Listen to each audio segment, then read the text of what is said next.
देखिए बस गर्ल्स, आज आप क्या पढ़ेंगे? प्रेरकों का वर्गीकरण। यह प्रेरक पहले होते क्या है यह जान लीजिए, तब आप इनके अनुसार इन सभी के विषय में आपको बताएंगे। पहले देखिए प्रेरक क्या होते हैं।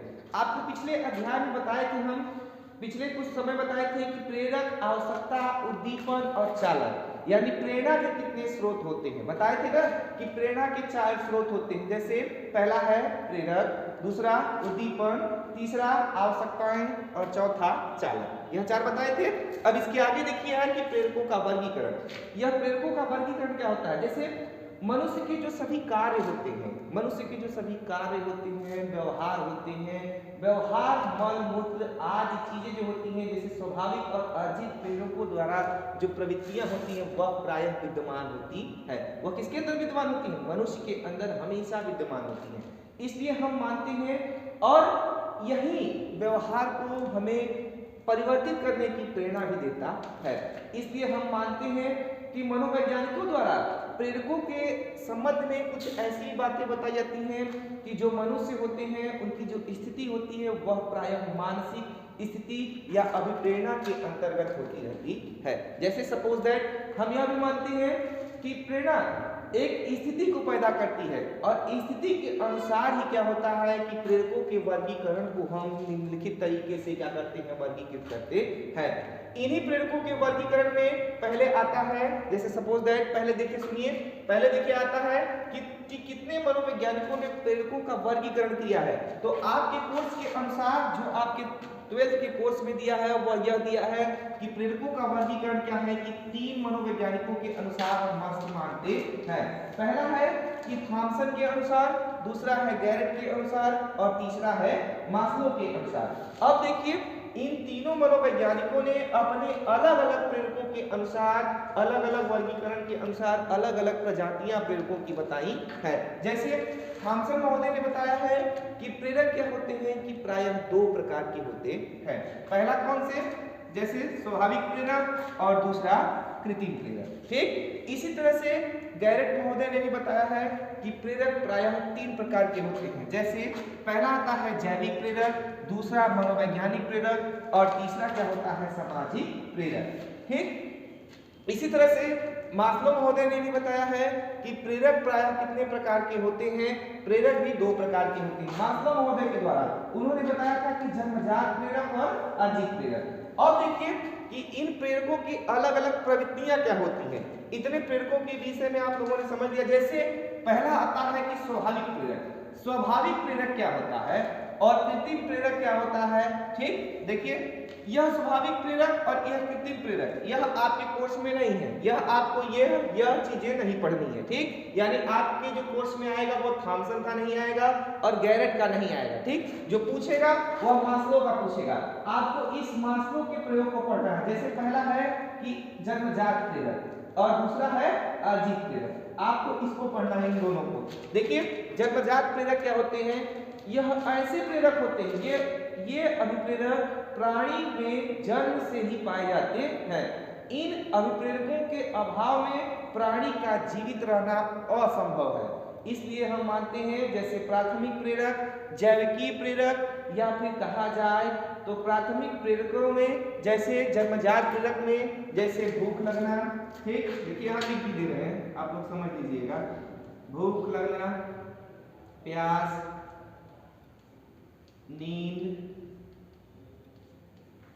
नींद के बाद काम,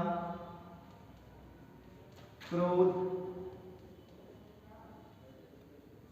यह सब सभी चीजें जो होती हैं वह जन्मजात प्रेरक होती हैं। क्योंकि आप जानते हैं, जैसे सपोज दैट आप जानते हैं कि इन जन्मजात प्रेरक के बिना, जैसे सपोज दैट अगर किसी इंसान को खाना न दिया जाए तो वो जिंदा रहेगा कि मर जाएगा?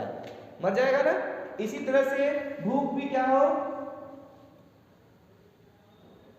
भूख और प्यास भी उसी तरह की होती है, नींद भी उसी तरह से होते हैं, काम भी उसी तरह के होते हैं और क्रोध भी होते हैं। इनको किसी को सिखाने की आवश्यकता नहीं होती है। यह क्या होते हैं कि मनुष्य के अंदर जन्म से ही विद्यमान होते हैं। जैसे सपोज दैट किसी को भूख लगना, प्यास लगना, नींद आना, काम आना, क्रोध आना, यह कोई सिखाता है?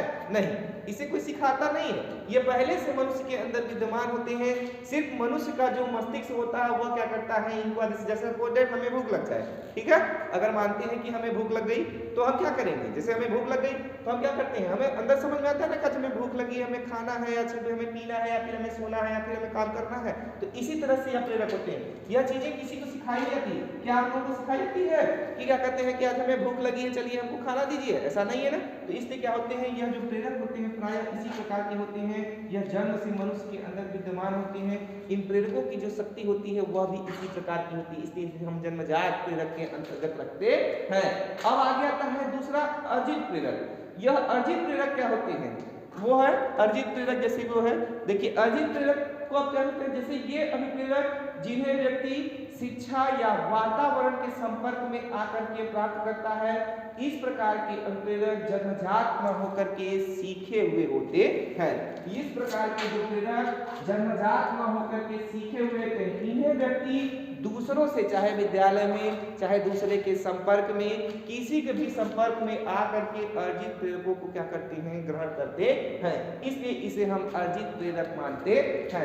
जैसे जैसे मानते हैं, जैसे इन अर्जित प्रेरकों में क्या होते हैं कि कुछ प्रेरक जैसे व्यक्तिगत अभिप्रेरक क्या होते हैं, जैसे आदत क्या होती है, जीवन संबंधी लक्ष्य क्या होते हैं, अभिरुचि क्या होती है, अचेतन इच्छाएं क्या होती है, अभिवृत्ति क्या होती है। और इसी में आता है कि इस तरह के जो प्रेरक होते हैं, और प्रायः इसी तरह से हम यह भी मानते हैं कि कुछ जो प्रेरक होते हैं वह व्यक्तिगत होने के साथ साथ सामाजिक भी होते हैं। सामाजिक अभिप्रेरकों में जो सामाजिक अभिप्रेरक होते हैं, इनमें भी यह मानते हैं कि जैसे सामुदायिकता का ज्ञान क्या है, संग्रहणशीलता किसे कहते हैं, आत्मगौरव की भावना किसे कहते हैं, यह सब चीजें, या युद्ध प्रवृत्ति किसे कहते हैं, यह सब अर्जित प्रेरकों के अंतर्गत आते हैं। यह इस प्रकार के ऐसे प्रेरक होते हैं जिनके द्वारा मनुष्यों को उनकी गति के अनुसार सिखाया जाता है। जैसे व्यक्ति वंशानुक्रम की विधि के द्वारा सीखता है, तो सेम हम भी यह मानते हैं कि जब व्यक्ति वंशानुक्रम की विधि के द्वारा सीखेगा तब क्या होगा कि मनुष्य की जो सफलता है वह क्या होगी कि आगे की तरफ बढ़ती है। आगे आता है कि इन अर्जित प्रेरकों के अंतर्गत जैसे पहला है कि व्यक्तिगत अभिप्रेरक, जैसे इसके अंतर्गत आता है, जैसे पहला लिखेंगे व्यक्तिगत अभिप्रेरक। यह व्यक्तिगत प्रेरक क्या होते हैं, इन प्रेरकों के अनुसार यह प्रायः मानते हैं कि यह जो व्यक्तिगत प्रेरक होते हैं, इनमें यह प्रेरक किसी विशेष संस्कृति एवं स्वयं प्रधान नहीं होते हैं, यद्यपि इन्हें शारीरिक, मानसिक और सामाजिक परिस्थितियों के अनुसार हम क्रमों वाइज बांटते हैं। इसलिए इसे मानते हैं कि यह जो अभिप्रेरक होते हैं यह प्रायः व्यक्तिगत अभिप्रेरक होते हैं। इन प्रेरकों का वर्गीकरण इसी के अनुसार किया जाता है। और जैसे आदत संबंधी, जैसे सपोज दैट कभी कभी देखते हैं कुछ बच्चे जो होते हैं वो मादक पदार्थ खाना शुरू करते हैं, तो क्या यह जन्म से खाते हैं, ऐसा तो है नहीं। तब क्या होते हैं कि जैसे मादक पदार्थ नहीं करेंगे, जैसे लोग पान खाते हैं, गुटखा खाते हैं, तो यह क्या करते हैं, जब बड़े होते हैं तभी सीखते हैं, किसी के संपर्क में आते हैं तभी सीखते हैं, कि डायरेक्ट क्या करते हैं जन्म से जब पैदा होते हैं तभी शुरू कर देते हैं, ऐसा नहीं है ना, नहीं। तो इसीलिए मानते हैं कि यह जो चीजें होती हैं वह प्रायः जन्म से सीखते हैं, जन्म के द्वारा न सीख करके किसी के संपर्क में आते हैं तब सीखते हैं। जैसे सपोज दैट मान लीजिए शरीर में कभी व्यक्ति इतनी शरीर में क्रियाशीलता आ जाती है कि वह किसी को चाहने के लिए क्या करता है कि दूसरे की हत्या कर देता है। जैसे अभी आपसी संबंधों में देखते हैं, जैसे जमीन विवाद का मैटर चल रहा है, ठीक है, तो क्या करते हैं लोग दूसरे की जमीन पढ़ते हैं, तो क्या करते हैं उसमें यह जो अभिप्रेरक होते हैं वहां काम करते हैं। काम इसलिए करते हैं क्योंकि हम यह मानते हैं कि यह अर्जित कहते हैं, एक दूसरे से आगे बढ़ करके कोई देखना नहीं चाहता, इसलिए मानते हैं कि यह प्रेरक जो होते हैं प्रायः अर्जित की हुई परिकल्पना को ही चलाते हैं। आगे देखिए अब आता है कि जीवन के कुछ लक्ष्य होते हैं। जैसे अर्जित प्रेरकों के अंतर्गत जीवन के कुछ लक्ष्य होते हैं। दूसरा आता है जीवन के लक्ष्य। हर व्यक्ति का कुछ न कुछ अवश्य लक्ष्य होता है। जैसे सपोज दैट आप भी यहाँ शिक्षा ग्रहण करने आते हैं, विद्यालय में जब शिक्षा ग्रहण करने जाते हैं तो आपके भी कुछ न कुछ अवश्य लक्ष्य होते होंगे, क्योंकि बिना लक्ष्य की पूर्ति के कभी भी व्यक्ति शिक्षा ग्रहण नहीं कर सकता है। इसलिए हम मानते हैं कि व्यक्ति के जीवन के अपने लक्ष्यों को जब तक निर्धारित नहीं करेगा कभी भी व्यक्ति का विकास संभव नहीं है। इसलिए जैसे सपोज दैट कोई बच्चा जब आता है विद्यालय में शिक्षा ग्रहण करने के लिए तो देखते हैं कुछ लोग डॉक्टर बनना चाहते हैं, तो कुछ इंजीनियर बनना चाहते हैं, तो कुछ वकील बनना चाहते हैं। यानी क्या है, लोगों की जो इच्छाएं होती हैं वह क्या होती हैं कि तमाम प्रकार की होती हैं। इसलिए इन्हीं अभिप्रेरकों से इन्हीं प्रेरकों से क्या करते हैं, जो छात्र होते हैं वह अपने जीवन की लक्ष्यों को प्राप्त कर सकते हैं, क्योंकि इन्हीं प्रेरक जो होते हैं व्यक्ति को प्रेरित करते हैं किसी कार्य को करने के लिए। इसलिए मानते हैं कि यह जो प्रेरक होते हैं यह हमारे जीवन में सबसे अधिक महत्वपूर्ण होते हैं।